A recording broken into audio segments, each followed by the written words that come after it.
Bonjour, bienvenue sur la chaîne Tatami de la Souris. Cette chaîne sur le judo vous propose de nombreuses rubriques vidéo et audio sous une forme de podcast.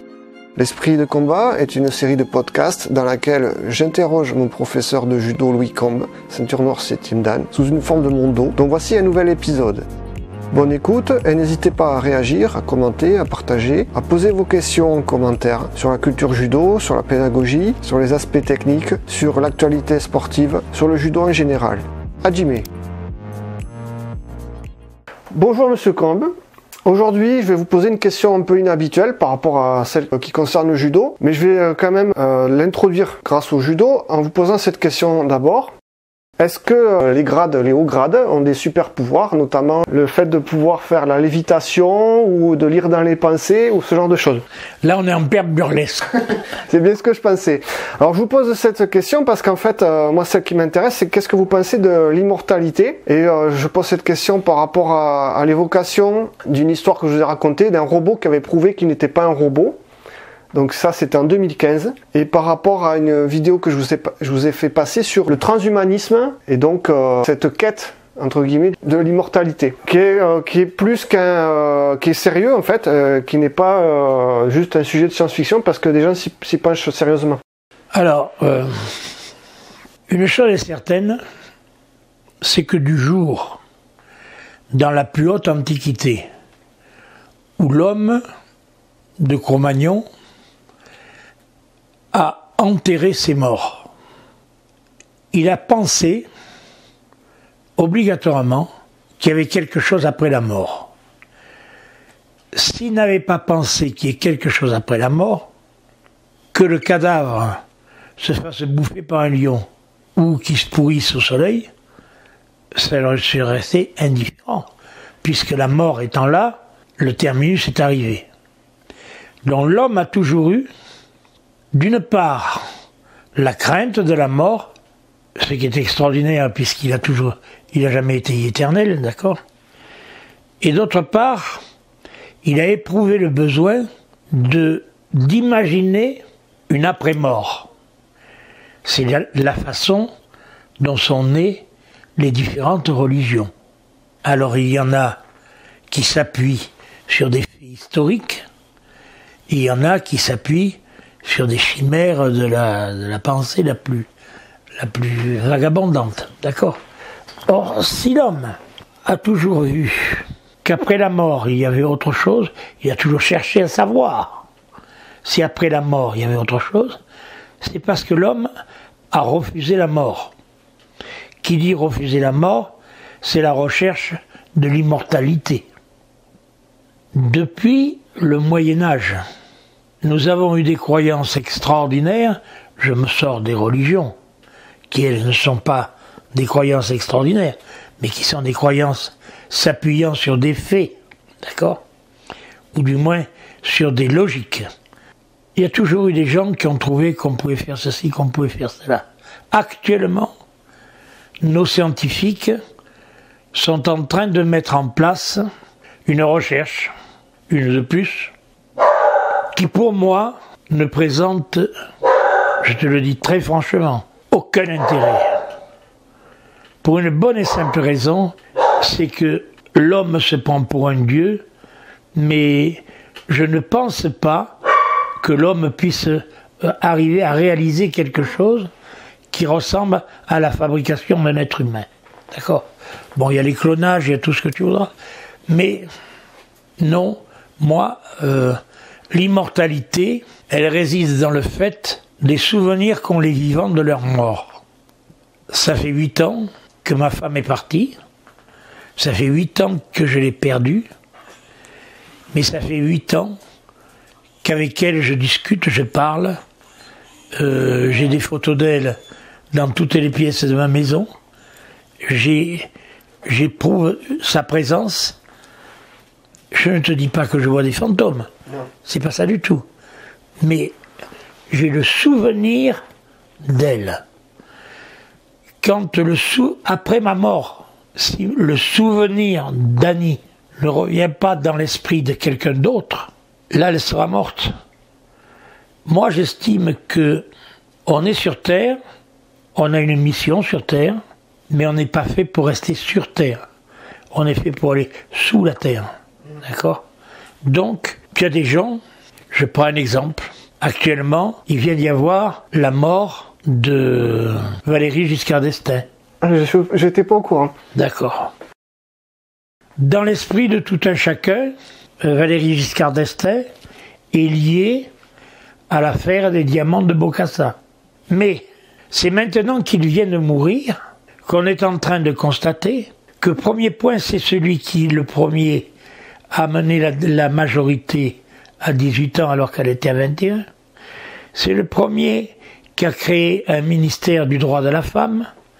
C'est le premier qui a, par l'intermédiaire de Madame Simone Veil, permis à la femme d'avoir la possibilité, dans le cas de ceci et cela, d'avorter. C'est le premier qui a eu l'idée d'ouvrir des centrales nucléaires. C'est le premier qui a eu l'idée de développer les autoroutes. C'est le premier qui a l'idée, etc., etc. Alors que de son vivant, tu posais la question à n'importe qui dans la rue. Tu disais, ah oui, Giscard, oui, les diamants de Bokassa. Or, les diamants de Bokassa, ça a été une vaste fumisterie, puisque le père Bokassa n'a pas donné des diamants, mais a donné des gemmes de diamants, qu'en rentrant, le bonhomme, le président, a mis dans les trésors de l'État, et puis ça n'est pas occupé. D'accord? Donc, quelquefois, tu as des gens qui, de leur vivant, sont vilipendés, jalousés et ternis, et puis après leur mort, alors ce sont des dieux vivants. Non, il vaudrait mieux d'abord faire attention aux gens que l'on a autour de soi, les admettre. J'ai toujours dit que le judo était l'école de la tolérance, mais tolérer, ça n'est pas s'identifier à l'autre. Tolérer, c'est accepter que l'autre soit tel qu'il est. Nous sommes bien d'accord. Quand j'ai actuellement des gens venant d'autres civilisations qui viennent chez moi m'imposer des civilisations, leur civilisation, je dis non. Je ne le tolère pas. S'ils veulent venir chez moi, d'accord. Mais ils vivent et pensent comme moi. Bon alors ils restent chez eux. Je ne vais pas leur faire des misères. Mais qu'ils viennent pas me casser les pieds. Tu vois, bon ça, je m'éloigne un peu de l'immortalité, mais je peux dire une chose, c'est que l'immortalité de Victor Hugo, il est immortel en ce sens que son œuvre reste son œuvre. Et son œuvre, actuellement, continue à être appréciée d'une grande partie d'individus. Très bien. Alors j'ai deux questions. La première, c'était par rapport à justement l'aspect scientifique et ce qui se prépare, parce que on bascule lentement vers... alors le terme c'était augmenté avec l'insertion un petit peu de l'électronique, de tout ce qui est externe à l'homme lui-même, que ce soit mécanique ou plutôt au niveau du cerveau, etc. Et la deuxième question, c'est plus en rapport avec le judo, c'est justement cette vision qu'avaient peut-être les samouraïs de la vie et de la mort. Est-ce que c'est pas ça qu'ils avaient un petit peu comme vision de l'immortalité, le fait de pas avoir peur de la mort, c'est de se sentir un peu immortel? Non, non, ils se sentaient immortels parce que ils avaient la croyance de la réincarnation. Bon, dans le monde hindouiste, etc., la réincarnation, on imagine qu'après la mort, on va revenir sous une autre forme et sans aucun souvenir. Pourquoi pas? J'en sais rien. Je n'en sais rien parce que pour l'instant, je suis pas encore mort. Non, mais tu vois, d'autre part, si je reviens à cette notion des scientifiques qui sont en train de chercher, grâce à la puissance de l'informatique, à mettre en place une intelligence comparable à celle de l'homme. Sans oublier toutefois la définition de Bergson, l'intelligence, c'est pas l'accumulation de savoir, c'est la capacité à déduire à partir de ce que l'on connaît pour résoudre un problème. Là, finalement, c'est scientifique. Je voudrais bien leur poser la question de savoir ce qu'ils pensent du dopage. Parce que dans la mesure où tu vas transformer un individu lambda qui peut courir le 100 mètres en 15 secondes et en faire un individu qui va courir le 100 mètres en 10 secondes. Tu le dopes. C'est nocif. Pourquoi est-ce que c'est nocif? Puisque tu as amélioré sa performance. Là, on est en train de chercher à mettre dans notre cerveau des éléments lui permettant d'obtenir de meilleurs résultats avec les quelques milliards de neurones que nous y avons dedans pour les utiliser mieux. C'est du dopage. D'accord? Oui, puis ça ne s'adressera pas à tout le monde de toute façon, c'est impossible. Alors si ça ne s'adresse pas à tout le monde, c'est encore plus désastreux, socialement parlant. Parce qu'à ce moment-là, tu vas à un moment donné en arriver à puiser chez les esclaves leur capacité pour arriver à l'introduire dans le cerveau d'individus qui vont régir le monde. Où allons-nous? Mais c'est ça, la question, où allons-nous? Parce que... Moi, je veux bien la recherche, mais je voudrais que de temps à autre, quand même, ils commencent à raisonner un peu. Si on va tous à la vitesse de la fusée, on va tous à la même vitesse.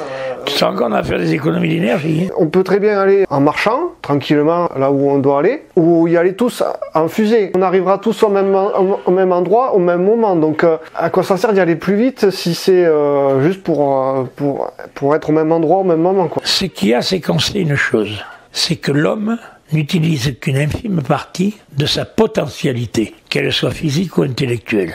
Ça, c'est certain. Mais c'est grâce à ça qu'on arrive à vieillir, parce qu'on économise. D'accord? Donc, je crois qu'à un moment donné, on a dit qu'il était dangereux de vouloir jouer les apprentis sorciers. Et vouloir jouer les apprentis sorciers, c'est quelque chose qui, moi personnellement, je ne dis pas ne m'intéresse pas, mais que je rejette. Oui, d'accord. Alors à suivre. Parce que ça, c'est un sujet qui, de toute façon, on n'y peut rien. C'est dans l'actualité, puis on va le voir évoluer au jour le jour. Donc, la réponse, est-ce qu'on verra un jour? Il faudrait arriver à justement vivre 1000 ans pour voir. Mais c'est leur objectif, faire en sorte que l'homme, mais pas tous, parce que c'est ça l'idée, c'est pas de faire en sorte que tout le monde puisse le faire, mais les privilégiés puissent vivre jusqu'à 200, 500, ils parlent de 1000 ans, quoi. Grâce à des effets de dopage, entre guillemets. Oui, moi je vois bien, mais je n'en vois pas l'intérêt, parce que je pars du principe suivant, en faisant un petit peu d'introspection. C'est qu'à un moment donné de mon existence, j'avais la potentialité intellectuelle de faire ceci, cela, mais j'avais également la potentialité physique de courir le 1500 mètres en 4 minutes 35, de tourner le soleil croisé lune à la barre fixe, etc., etc. En vieillissant, j'avais plus. Non. D'accord? J'ai même intérêt, quand je veux marcher, longtemps à prendre une canne. Oui. D'accord? Donc, il y a un phénomène d'usure, il y a un phénomène de... Et alors, je me demande ce que ça devra donner comme résultat aux alentours des 1000 premières années d'existence, tu vois. Non, là, ça c'est... Ce sont des gens qui... Je dis pas qu'ils sont de mauvaise foi, mais je pense qu'ils sont tellement sûrs, de par leur réflexion, de trouver certaines choses, qu'ils y croient eux-mêmes. Oui. Il est un fait que le plus grand joueur d'échecs a été battu par un ordinateur. Par un ordinateur. Une fois. Oui, une fois, oui. Maintenant, si le grand joueur d'échecs avait pu rejouer en mettant en application une autre tactique que celle qu'il avait mise en place, l'ordinateur se serait-il adapté? Je ne le sais pas. Alors, bonne question, du coup. Je demande aux internautes d'y répondre dans les commentaires. Mais merci pour vos réponses, monsieur Combe. Pour moi, c'est pas réconfortant d'imaginer que petit à petit, on va mettre en place une catégorie d'individus tellement supérieure aux autres qui vont exploiter les autres, ce qui est tout à fait normal. On va presque dire que c'est naturel, mais après, voilà, ce qui n'est pas naturel, c'est le dopage. Chez les humains, pas chez tous les mammifères. Oui. Quoique, dans le monde animal, il y a les dominants et les dominés. Mais il y a des animaux qui sont parasites d'autres animaux et... Non, là, c'est la lutte interanimalière.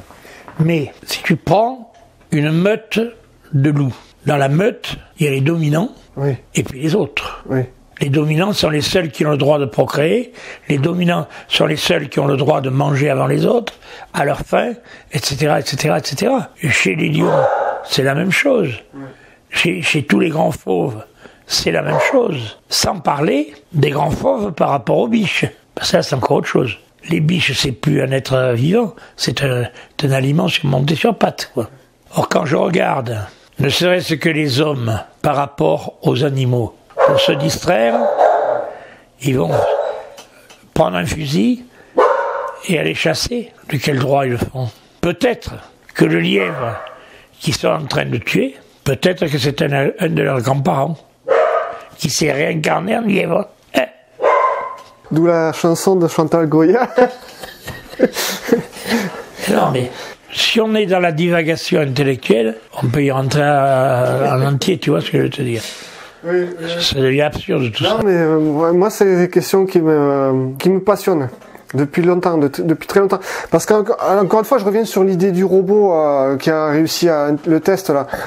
Et il y a eu une question qui a été posée encore dans un mondo, je reviens toujours à ça, qui était le judo et le manga. C'était un mondo qui a eu lieu dans l'Aquitaine. J'ai pas pu y participer. Et moi, le judo, il est très associé à cet univers des mangas japonais parce que c'est apparu en même temps, c'est-à-dire que ça a commencé à apparaître à la télévision à ce moment-là. Oui. Et les Japonais, c'est les experts dans les robots justement, et ils ont eu ces scénarios où des robots étaient entre guillemets des exosquelettes où c'était l'homme qui était à l'intérieur. Donc il y a eu beaucoup. Oui, non, mais je suis d'accord. Et c'est pour ça que ça me passionne parce que c'est un peu la technologie, puis le Japon qui est à la fois le berceau du judo et de ça. C'est lié du coup, c'est pour ça que ça me passionne en fait. Non, mais que ça te passionne, c'est normal, mon petit, pour une bonne et simple raison. Revenons, si tu veux, aux premiers hommes sur Terre. Les premiers hommes sur Terre, ils étaient désadaptés par rapport au règne animal qui était autour d'eux. Les mammouths étaient couverts de poils et ils n'avaient pas froid. Les hommes sur Terre étaient certainement plus velus que nous le sommes, mais pas suffisamment. La meilleure des preuves, c'est qu'ils ont éprouvé le besoin d'aller tuer des bêtes pour se couvrir de leur peau. D'accord ? Donc, c'est que le drame que nous ayons, c'est que nous soyons sur Terre en tant que, d'une part, la race des dominants, mais d'autre part, la race des plus désadaptés qui soient. On ne sait pas nager véritablement des kilomètres comme peut faire l'ours blanc. On ne sait pas voler. On saute de façon ridicule par rapport à la puce, etc., etc. Impressionnant. La puce. Eh oui. Eh oui. Tu t'imagines, toi, un saut de puce? Un homme qui serait capable de faire la même performance qu'une puce, il passerait largement au-dessus de la tour Eiffel, d'une seule détente. Problème. Oui. Bon. J'ai épuisé toute ma... Tout en venin. Oui, pour aujourd'hui. C'est donc la fin de ce podcast. Merci de l'avoir écouté. Je vous invite à réagir et à vous abonner à la chaîne pour suivre les prochains épisodes ou retrouver les précédents dans les playlists correspondantes, ainsi que les différentes rubriques sur le judo, les chroniques, les portraits, les séquences judo techniques et autres reportages du tatami de la souris. Merci de votre soutien. Soremade.